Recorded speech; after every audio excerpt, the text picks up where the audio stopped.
The following presentation is controversial and may be offensive to some audiences. Viewer discretion is advised. Hi, my name is Josh, and this is a fish. And in just a few minutes, I'm going to show you how this fish will help you get laid. And it'll do it without teaching you cheesy pickup lines that don't work, without letting you spend a dime on dinners and drinks, and without anyone ever noticing you're using his techniques on them. But first, I gotta warn you. I've taught this technique you're about to learn to over 110,000 guys just like you who live in over 30 countries around the world, and it's going to make hot women stare at you and uncontrollably chase you. But to be fair to the other 100,000 plus guys who've shoved money in my pockets to teach them this technique already, I'm only going to be able to leave this video up for 24 hours. So this is literally the only chance you'll get to see this video all the way through.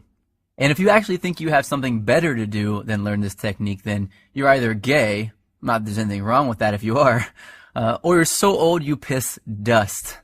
If you consider yourself an above average or even typical guy, stick around, this is totally for you. And if you watch until the end of the webinar, I'm going to give you the system that is literally step by step and is proven to create sexual intrigue that is so compelling and so powerful that almost any girl you use it on will find their panties around their knees, soaked to the max before she can even say, "My name is."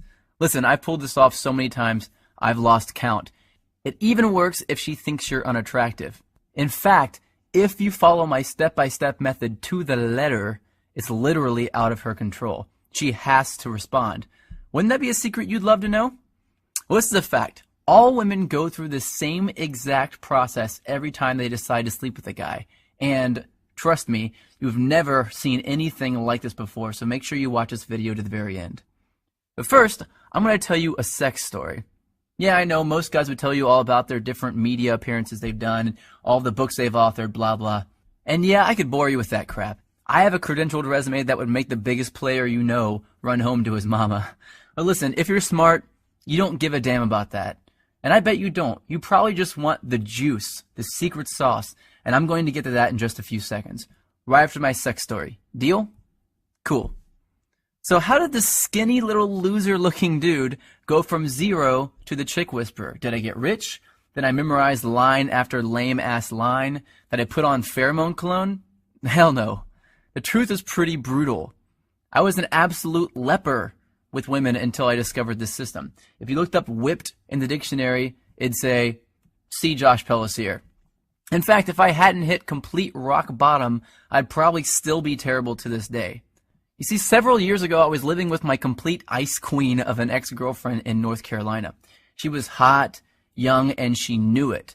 You know, a total Barbie who always gets what she wants. And I thought she was amazing in bed.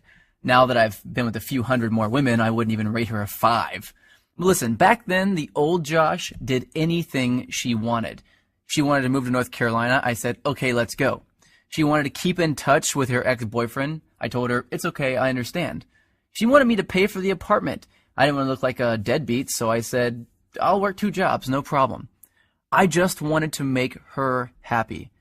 So one brutally hot day, I come home from a 14-hour shift at the coffee shop I worked at to find her freaking out. She told me that her dad was making a surprise visit, and she never told him that she was dating anyone, and definitely not that she was living with someone. And the worst part, he was showing up that night. So she told me to get all my stuff and leave the house for a couple of days so he wouldn't find out that I lived there with her. And, like the little boy that I was, I left. I got all my stuff, packed it into my little crappy black Honda Accord, and drove out not having any idea where I'd go. I didn't have any friends in town, and I was way too proud to ask some random person if I could stay with them, so I drove around until I found a vacant house that was for sale, and I parked behind it hoping no one would notice me sleeping in my car. It wouldn't have been too bad, really, but I had to do it for 3 days in a row, and on the 3rd day, something happened and I snapped. See, I had to sleep with my windows open because it was way too hot to close them. But the mosquitoes were so bad that I had to use a blanket to keep them off me, so I only slept about 2 hours each night, and I couldn't even lean the driver's seat back because all my stuff was packed in the back seat behind me. So I had to sleep sitting up in the driver's seat, covered in a blanket, in the sweltering heat, behind a vacant house, like a hobo.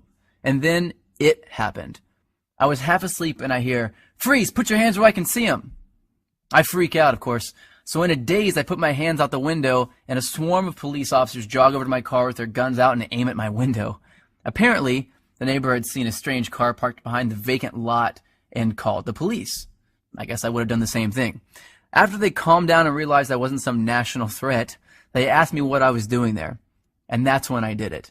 I told them that my girlfriend's dad was in town and he didn't know we were dating, so I had to sleep in my car for a few days. That's when one cop turned off his flashlight, looked at the other cop in complete disbelief, and turned to me and said, "Seriously?" I was tired and I didn't have the energy to explain more, so I just said, "Yeah." I think he was still trying to be professional, so he told me that I needed to go somewhere else, and he told me to try sleeping in the Walmart parking lot. And as he was turning to walk back to his car, I heard him say, "Poor bastard." The rest of the night, I did some serious thinking. I sort of had to because I couldn't go to sleep. Have you ever been so tired that you can't fall asleep? Well, that was me. I just sort of woke up and realized that I was a complete and utter wuss. I was a sorry excuse for a man. If my dad knew how much of a wuss I'd become, he'd be disappointed. So that night, I wrote a note to myself on a piece of notebook paper that said, "I will get this attraction thing handled or I will die trying." I still carry that note around with me to this day. So I grabbed the first thing I knew to look at out of my back seat, my psychology notebook from when I went to college in Florida. I opened randomly and I started reading, and I didn't know if I was delirious from no sleep for 3 days or if something just snapped and my IQ jumped 50 points, but I suddenly noticed a theory that my professor taught me that just went in one ear and out the other. Propinquity. It's a $10 word, which is probably why I never remembered it in the first place. So I read all my notes on this propinquity thing, and I thought, well, screw it. What the hell do I have to lose? I'll try it out tomorrow. So the next morning, after rinsing off with paper towels in the bathroom at a place called Panera Bread, seriously, I went into work and I started using it on the customers. The first time I used it, nothing. The second time, nothing again. But the third time, she smiled, asked me my name, and said she'd like to hang out after I got off work. I thought, holy crap, it actually worked. So that night I hung out with her for an hour or two. No, nothing happened with her because I still didn't know what the hell I was doing, plus I wasn't single yet. And afterwards I went back, broke up with my girlfriend. My car was already packed with my crap anyway, and I spent the whole night looking through my notes to find other techniques I could try out. I did that every day for a week, then 2 weeks, then a month, then 6 months. A year went by and I had read 5 psychology textbooks, 12 dating advice books, 2 etiquette books, and watched over 400 hours of training videos on building rapport, subliminal messaging, seduction, attraction, body language, personality typing. I was a machine. And eventually I began to see patterns, things that allowed me to plug myself into an attraction switchboard.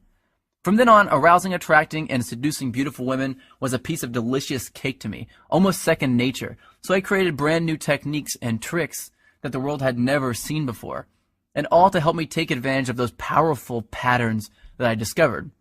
But what were some of those techniques that I used, and that thousands of guys eventually started using, to get women to uncontrollably flirt, make out, and sleep with me time and time again?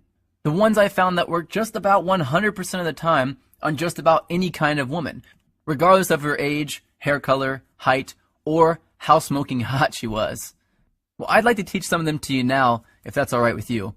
You might want to get a pen and a piece of paper ready for this part, especially since this video gets taken down in 24 hours. Remember, these techniques will get you results instantly, but I'm just barely scratching the surface here.